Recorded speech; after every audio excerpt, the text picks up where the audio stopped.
अब ये भक्ति शुरू होगी। ये हजारों वर्षों तक ये तत्व ज्ञान चलेगा और एक बार पृथ्वी पर बहुत सुंदर माहौल होगा, बहुत प्यारा माहौल आएगा। कोई लूट खसोट बंद हो जाएगी, भगवान पर से डरने वाले व्यक्ति फिर दोबारा होंगे। अब ये बीज दिया मालिक ने।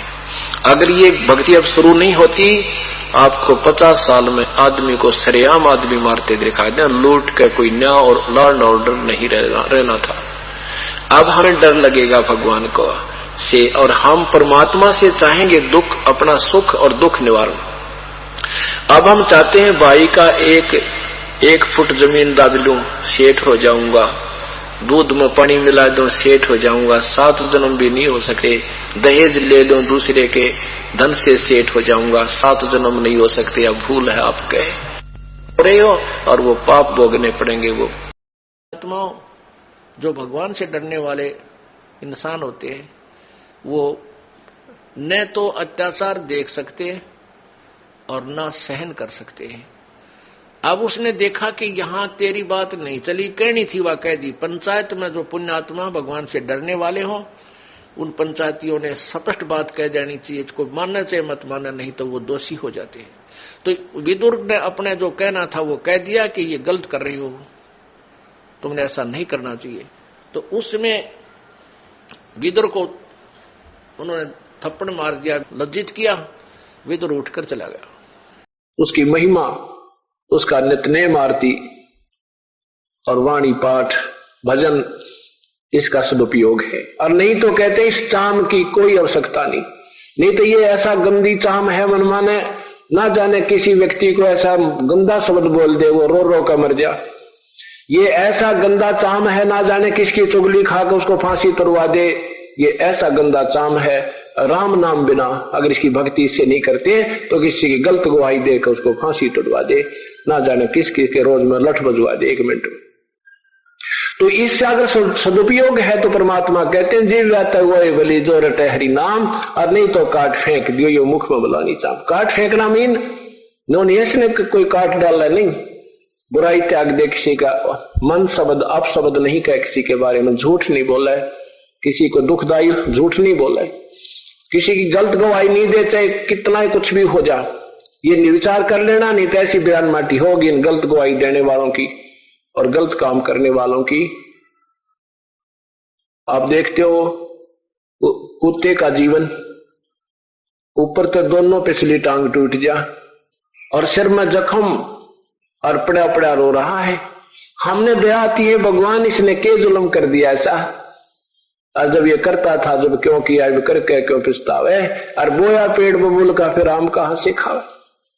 अब जैसे आज मांस खाते हैं, अब इनको नहीं लगता कि इसका पाप भोगना होगा। परमात्मा कहते हैं, आदरणीय गरीबदास साहिब जब परमेश्वर की आंखों देखा, सारा विवरण देखा, कहते हैं कि तुमने उस दरगाह का मैल नहीं देखा और धर्मराज के तिल तिल का लेखा तुमने ना देखा। वो ठिकाना भी कोई याद कौन तुम्हारे, वहां तो एक तिल तिल का भी हिसाब होगा। जो तुम किसी का मांस खाते हो तुमने उसका बदला रो रो कर देना होगा।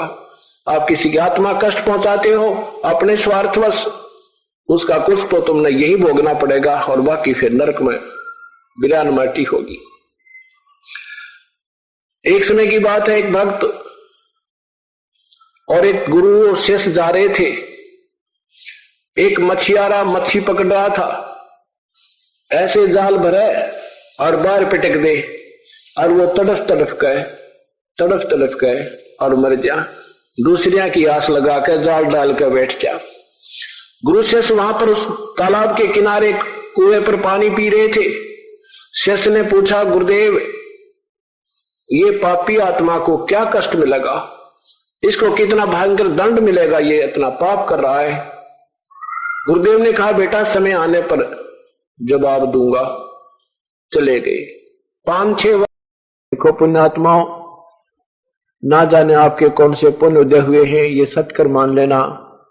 इस सच्चे दरबार में चाहे कोई गरीब आदमी है, रिक्शा चलाने वाला, चाहे मजदूर आदमी है, चाहे यहां पर करोड़पति अरबपति व्यक्ति है, और चाहे राष्ट्रपति आ जाए, इस दरबार में वो प्राणी आएगा जिसके पिछले भक्ति मार्ग के पुण्य कर्मों का घना संग्रह होगा।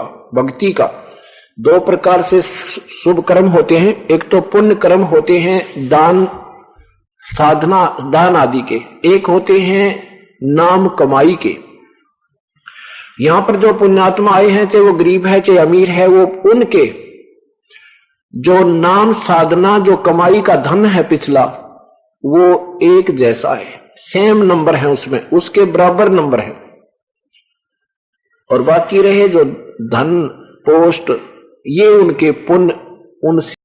कहते हैं कथनी के सूर्य घने ये गर्म कहते ज्ञान, बाहर जवाब आवे नहीं फिर लीद करे मैदान। जैसे घोड़ों की सवारी होती है ना, तो निर्भागसा घोड़ा भागने के समय लीद करने लग जाएगा खड़ा होकर। तो कहने का भाव यह है कि अब ये आप अपने शिष्यों में सारे अंडी पाके बैठे थे, ये संत जन अपनी अपनी कथाएं, अपनी सोच की पुस्तकें रच रच कर इन भोली आत्माओं को तोते की तरह रटा रखा था। अब इस तत्व ज्ञान के सामने ये सारे लीद कर रहे हैं, किसी से जवाब नहीं आ रहा है। हम सब के बारे में पेपरों में लिख चुके हैं और बुद्धिजीवी समाज को पता लग गया है कि जब ये निरुत्तर हैं तो इनके पास ज्ञान नहीं है। तो यहां परमात्मा वही कह रहे हैं कि कथनी के सूर्य घने ये